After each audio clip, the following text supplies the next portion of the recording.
The next question is, since the one who doesn't pray is considered kafir, does that mean that if one who doesn't do any other pillar of Islam is also a kafir? No, it doesn't, first of all. And the assumption is also wrong. The one who does not pray is not a kafir, full stop. Because I've mentioned this so many times. We have a theoretical and a practical aspect. Theoretical aspect is, the Prophet said, alayhi salatu wasalam, whoever abandons prayer is a kafir. The practical aspect is, who can I label as a kafir? I can't go to anyone who doesn't pray, a neighbor, a brother. In so many cases, wives come to me and say, Sheikh, my husband has been mistreating me, abusing me for 25 years. He doesn't provide for me, he does this. I said, be patient, be patient, be patient. And then she said, Sheikh, he doesn't pray. I said, how long he did not pray for? She said, since we got married. I said, subhanAllah, now you discovered this? When you want to divorce you, now you come play with the trump card. Oh, he doesn't pray. This is not right. So, yes, person who doesn't pray and is convicted of not praying, meaning, I know my neighbor doesn't pray, I can't say he's a kafir.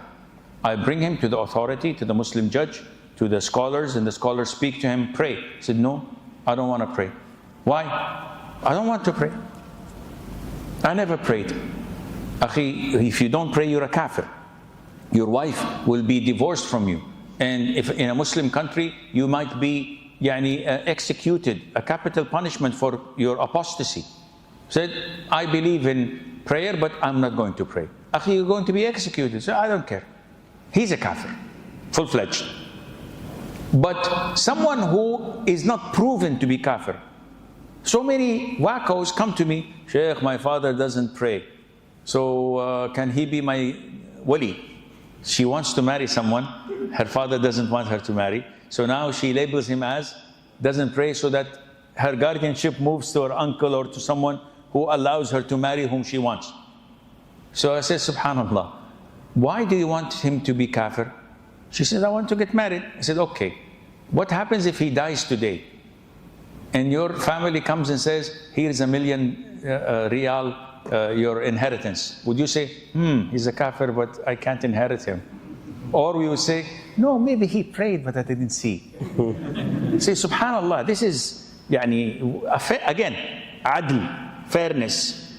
When it's to me, I'm willing to cross all lines. I want adl, I want fairness, but when I have to do it for someone else, I can cross all red lines. So coming back to the statement, someone who does not pray is a kafir when proven he's a kafir and treated as a kafir.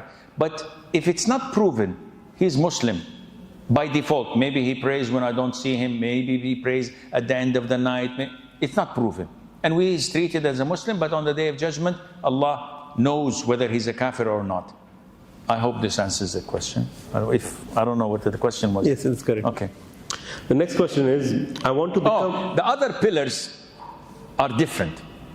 The prayer, we have evidences from the Quran, as in Surah Tawbah, chapter 9. And others, in Surah Al-Muddathir and so on, to prove that this is one of the things that nullifies Islam. Abandoning zakat, or not fasting, or not performing hajj is not kufr. The companions used to say, we would not consider abandoning any form of worship as kufr except salah. So abandoning any form of worship, they would not consider it to be kufr, would be sinful, except for salat, and Allah knows best.